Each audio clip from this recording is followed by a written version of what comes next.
बस good morning. आज का जो हमारा टॉपिक है आपका पेप्टिक अल्सर है, जो कि जीआई ट्रैक्ट से रिलेटेड है। मीन्स जो आपके गैस्ट्रोइंटेस्टाइनल डिजीज़ होती हैं उसमें आता है ये। और जितने भी हमारे आपने देखा ही होगा, अल्सर मीन्स आपको समझ में आ ही रहा होगा, जो छाले या घाव हो जाते हैं। आपने देखा होगा जो हमारा इसोफेगल है, जो मुंह में हमारे जो है, आपने देखा होगा कभी कभी छाले हो जाते हैं, घाव हो जाते हैं।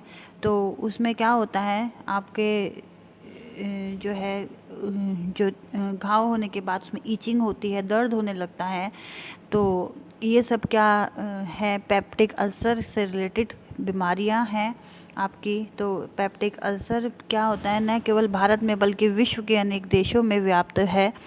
आमाशय तथा भित्ति में जितने भी आप भाग में अम्ल के प्रभाव से पाचन क्रिया संपन्न होती है, उतने भाग में पेप्टिक अल्सर हो जाता है। मीन्स हमारे जो इंटेस्टाइनल जो भी आपका पाचन तंत्र होता है, जिस भाग में भी ड्यूडेनम में कह लीजिए, जितने भी भाग में भी जो हमारे एसिड से जो भी जितनी भी क्रियाएं संपन्न होती हैं, उतने भाग में आपका पेप्टिक अल्सर हो जाता है।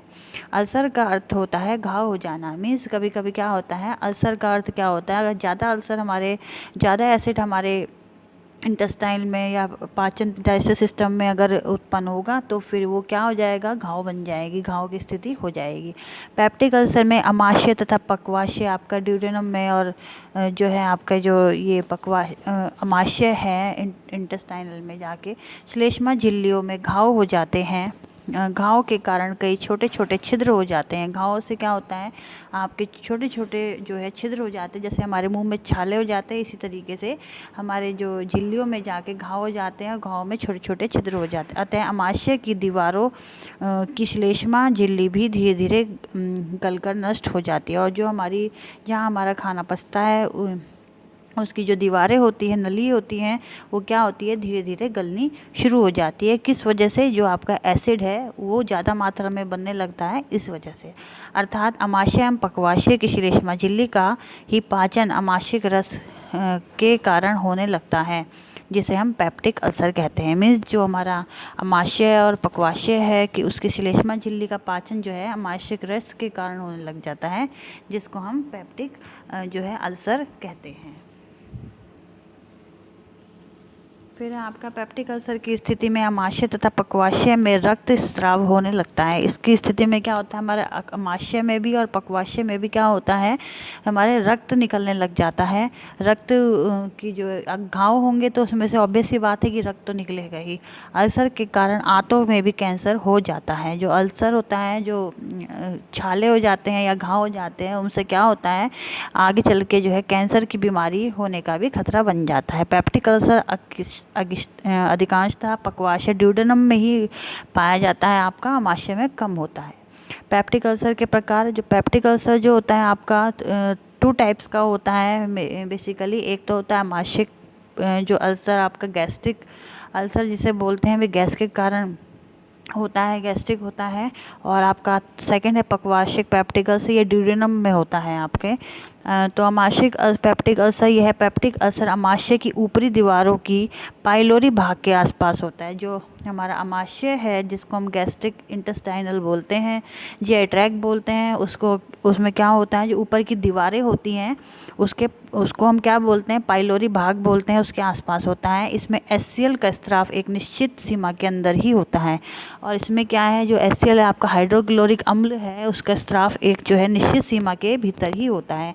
और अगर ये ज़्यादा हो जाएगा तो क्या होगा, हमारे जो पेप्टिक अल्सर की स्थिति उत्पन्न हो जाएगी।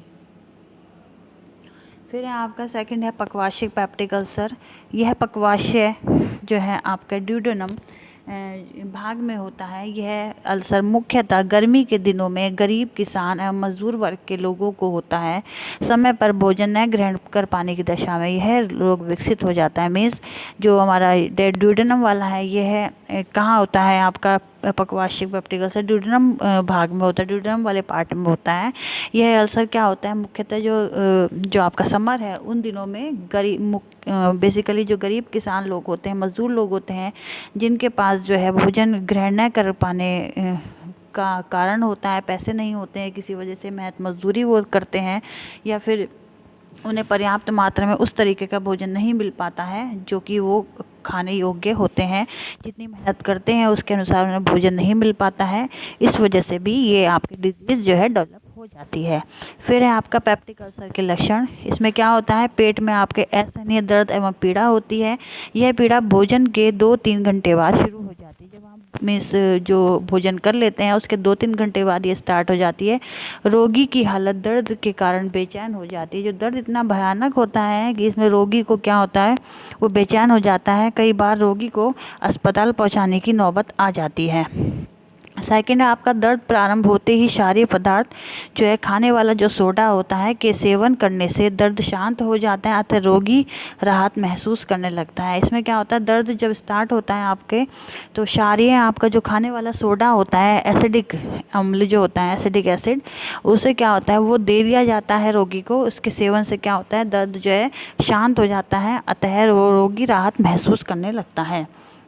फिर आपका थर्ड पॉइंट, आंतों में लोहे तत्व का अवशोषण ठीक से नहीं होता है तो रक्त अल्पता हो जाता है। मीन्स जो आंतें होती हैं हमारी, उसमें क्या होता है, जो लोहे तत्व है आपका आयरन का अवशोषण जो है ठीक प्रकार से नहीं होता है और रक्त अल्पता यानी पेशेंट जो है एनेमिक हो जाता है। फोर्थ पॉइंट है आपका वजन इसमें घटने लग जाता है।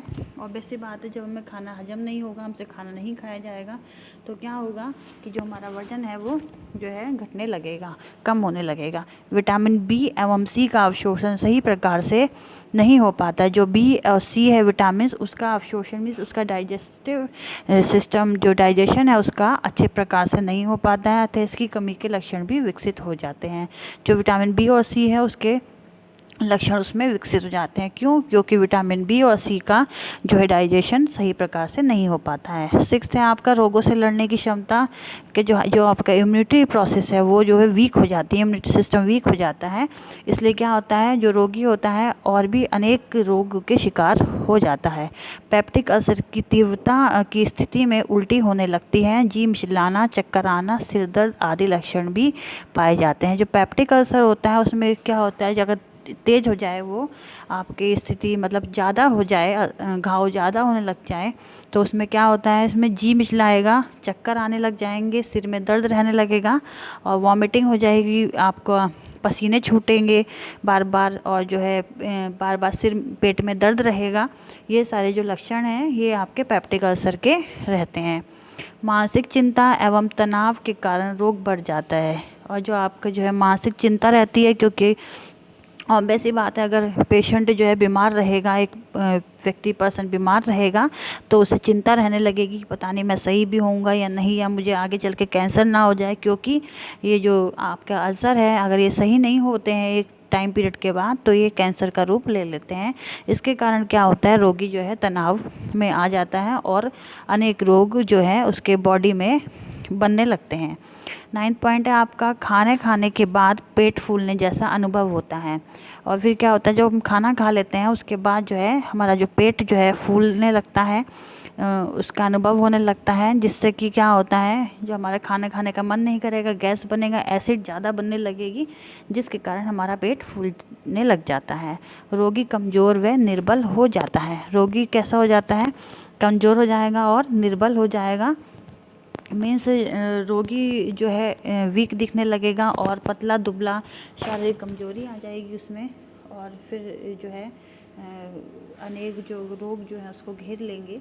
तो पेप्टिक अल्सर जो है हमारी एक बहुत ही भयानक बीमारी होती है, जो कि जो है भारत में ही नहीं अनेक देशों में भी पाई जाती है। इसका बेसिकली कारण क्या होता है, आपका जंक फूड खाना और बाहर के फूड ज़्यादा खाना, कोल्ड ड्रिंक का सेवन ज़्यादा करना, शराब का सेवन ज़्यादा करना और जितने भी चिकनाई युक्त पदार्थ हैं उनको ज़्यादा खाना, ये सब क्या होते हैं, पेप्टिक अल्सर होने के जो है चांसेस ज़्यादा बढ़ा देते हैं।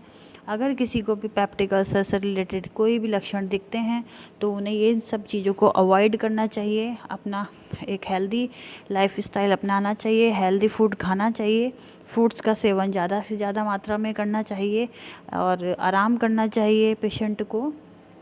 तो यही सब हैं जो पेप्टिक अल्सर अगर हो जाए हमें, तो ये ध्यान रखने वाली बातें हैं। और अगर हमारे घर में आसपास अगर किसी को भी इस तरीके की बीमारी है, तो उन्हें ये समझाना चाहिए कि हमें ऐसा लाइफस्टाइल जीना चाहिए जिससे कि हमारी हेल्थ रिकवर हो सके।